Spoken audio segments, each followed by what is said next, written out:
Então bora lá, jovens, com mais um vídeo do Geopolítica para Iniciantes. Não se esqueça de deixar o like e seguir o canal. Hoje a gente vai mergulhar de cabeça num tema que, olha, sempre dá o que falar. Investir na China. É um assunto que divide opiniões, sabe? E o nosso objetivo aqui é justamente esse: tentar separar o que é risco de verdade do que é só realidade.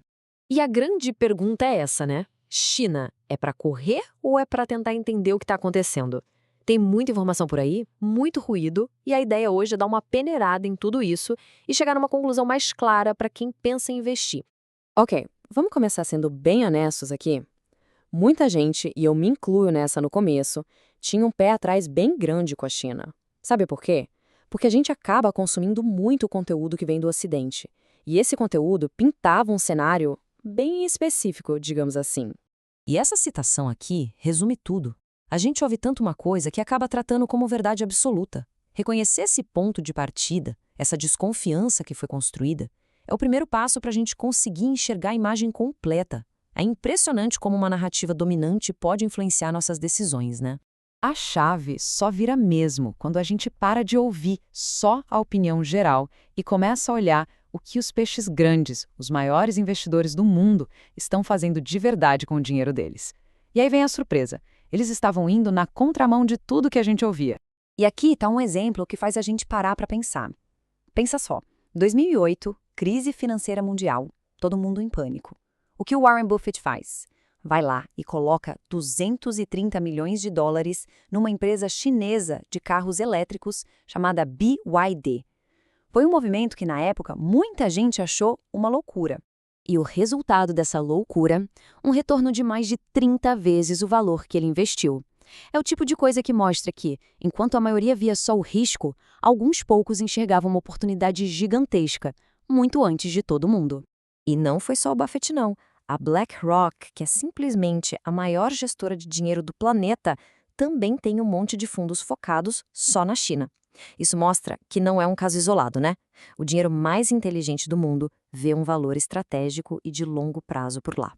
Aliás, galera, deixa um comentário de um tema que você quer que eu faça outro vídeo e eu farei e postarei no canal em menos de uma semana. Certo, essas histórias são muito boas, mas agora vamos deixar as anedotas de lado e olhar para os fatos, para os números puros. Porque os números da economia chinesa contam uma história que vai muito além do que a gente vê nas manchetes dos jornais. E o ponto de partida é o tamanho da coisa. A gente está falando de um PIB de mais de 20 trilhões de dólares. E não só isso, eles continuam crescendo a um ritmo de mais ou menos 5% por ano. É um ritmo que muita economia desenvolvida por aí só pode sonhar. Agora olha que interessante, o que isso tem a ver com a gente aqui no Brasil? Tudo. A China é de longe o nosso maior parceiro comercial. Eles compram e vendem com a gente mais que o dobro do volume que a gente negocia com os Estados Unidos. Ou seja, a economia deles está totalmente conectada com a nossa. E o mercado financeiro deles, claro, acompanha essa grandeza toda. Se a gente somar as duas principais bolsas de valores da China, a de Xangai e a de Shenzhen, a gente está falando do segundo maior mercado de ações do mundo. É um universo de capital gigantesco. Mas aqui está o ponto mais importante de todos, pessoal. A gente precisa atualizar a imagem que tem da China. Aquela ideia antiga de que a China é só a fábrica do mundo, isso já era. Hoje, a China é uma potência em tecnologia de ponta. Eles são líderes em inteligência artificial, dominam o mercado de carros elétricos, energia solar, semicondutores, sem falar que é o país com o maior número de PhDs, de doutores, do mundo. A transformação é brutal. Beleza, deu para entender o tamanho e a importância, mas aí vem a pergunta prática. Tá, mas como uma pessoa comum, aqui no Brasil, faz para investir nesse mercado? Então vamos para a parte mais prática, um guia rápido de como isso funciona. Basicamente, existem dois jeitos. O primeiro, que é o menos eficiente, é investir num fundo aqui no Brasil que investe num fundo lá nos Estados Unidos que só então investe na China. É como pagar um pedágio duplo em taxas. A forma mais inteligente, mais direta, é usar um fundo brasileiro que acessa o mercado chinês direto, sem esse intermediário no meio do caminho. Lembrando, pessoal, deixa o like e se inscreva no canal para ajudar a gente a crescer. E aqui tem duas opções diretas bem legais. O PKIN11 te dá uma exposição às 300 maiores empresas da China, como se fosse o Ibovespa deles. Já o TSX11 é para quem quer focar no motor de crescimento do país, a tecnologia. É como se fosse a Nasdaq da China. São ferramentas bem interessantes para começar. Mas calma lá, nem tudo são flores, obviamente. Para ter uma visão completa e justa, a gente precisa olhar para o outro lado da moeda. É fundamental entender os riscos reais que vêm no pacote. A gente pode resumir os principais desafios em 3 grupos. Primeiro, o risco regulatório, que é basicamente a caneta do governo mudando as regras do jogo. Segundo, a falta de transparência, porque as regras contábeis por lá são diferentes. E terceiro, as tensões geopolíticas, principalmente a briga com os Estados Unidos. Esse exemplo aqui é perfeito para entender o risco regulatório.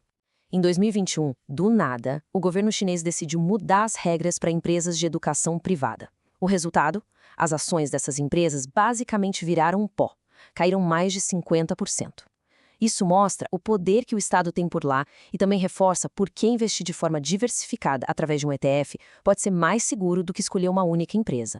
E além disso, tem que lembrar que as regras de governança das empresas são outras, que as brigas comerciais com os Estados Unidos criam muita incerteza e que a moeda chinesa é controlada pelo governo. Enfim, são complexidades que fazem parte do jogo quando se investe lá. Ok, depois de pesar tudo isso, os prós, os contras, os números gigantescos e os desafios reais, a gente chega no momento de reenquadrar aquela nossa pergunta lá do início. E a reflexão final que fica é essa. Com uma economia desse tamanho que impacta o mundo todo, qual é o risco maior para um investidor? É ter um pouquinho de exposição, sabendo dos riscos, ou é simplesmente ignorar completamente e não ter exposição nenhuma a um dos maiores motores de crescimento do planeta? A decisão é de cada um, claro, mas a decisão de pelo menos tentar entender o cenário, essa já é o primeiro mais importante passo. Por enquanto é isso, assista a outro vídeo sobre o tema, não se esqueça de deixar o like e seguir o canal para não perder a próxima notícia sobre geopolítica mastigada de um jeito descomplicado para você. Falou, piazada!